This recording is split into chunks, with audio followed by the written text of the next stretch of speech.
ഛത്തീസ്ഗഡിലെ ബിജാപൂരിൽ കുഴിബോംബ് പൊട്ടിത്തെറിച്ച് ഒരു ജവാന് വീരമൃത്യു സംഭവിച്ചു. മാവോയിസ്റ്റുകൾ സ്ഥാപിച്ച കുഴിബോംബാണ് പൊട്ടിത്തെറിച്ചത്. 3 ജവാന്മാർക്ക് പരിക്കേറ്റു. അർജുൻ പീതാംബരനുണ്ട് കൂടുതൽ വിവരങ്ങളുമായി.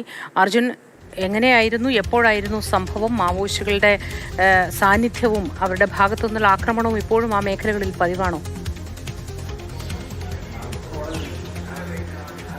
മോദി, കഴിഞ്ഞ രാത്രിയിലായിരുന്നു ഈ സംഭവം ഉണ്ടാകുന്നത്. മാവോയിസ്റ്റുകളുടെ സാന്നിധ്യമുണ്ട് എന്നുള്ള വിവരം അതിനനുസരിച്ചുള്ള തിരച്ചിലും പരിശോധനയും ഒക്കെ തന്നെ നടന്നുകൊണ്ടിരിക്കുകയായിരുന്നു. അതിനിടയിലാണ് ഈ തിരച്ചിൽ ദൗത്യത്തിനിടെ ഒരു കുഴിബോംബ് പൊട്ടിത്തെറിച്ച് ദിനേശ് നാഗ് എന്ന പേരുള്ള ഒരു DRG, അതായത് ജില്ലാ റിസർവ് ഗാർഡിലെ ജവാന് ജീവൻ നഷ്ടമായത്. വീരമൃത്യു വരിച്ചത്. 3 ജവാന്മാർക്ക് കൂടി പരിക്കേറ്റിട്ടുണ്ട്. ഇവരെ ആദ്യം പ്രാഥമിക ശുശ്രൂഷ നൽകിയ ശേഷം റായ്പൂരിലേക്ക്, ഛത്തീസ്ഗഡ് തലസ്ഥാനത്തിലേക്ക് എയർലിഫ്റ്റ് ചെയ്തു, ഇവാക്യുവേറ്റ് ചെയ്തിട്ടുണ്ട്.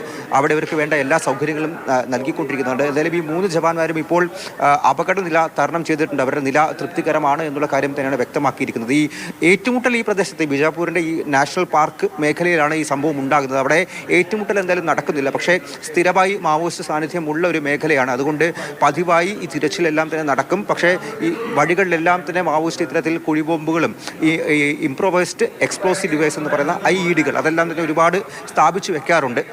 അതിൽ ചവിട്ടിയിട്ടാണ് ഇത്തരത്തിൽ അപകടം ഉണ്ടായിട്ടുള്ളത്. സ്ഥിരമായിട്ട് ഇങ്ങനെ അപകടം സംഭവിക്കാറുണ്ട്. എന്തായാലും പക്ഷേ ഇത്തവണ ഒരു ജവാന് ജീവൻ കൂടി നഷ്ടമായിരിക്കുകയാണ്.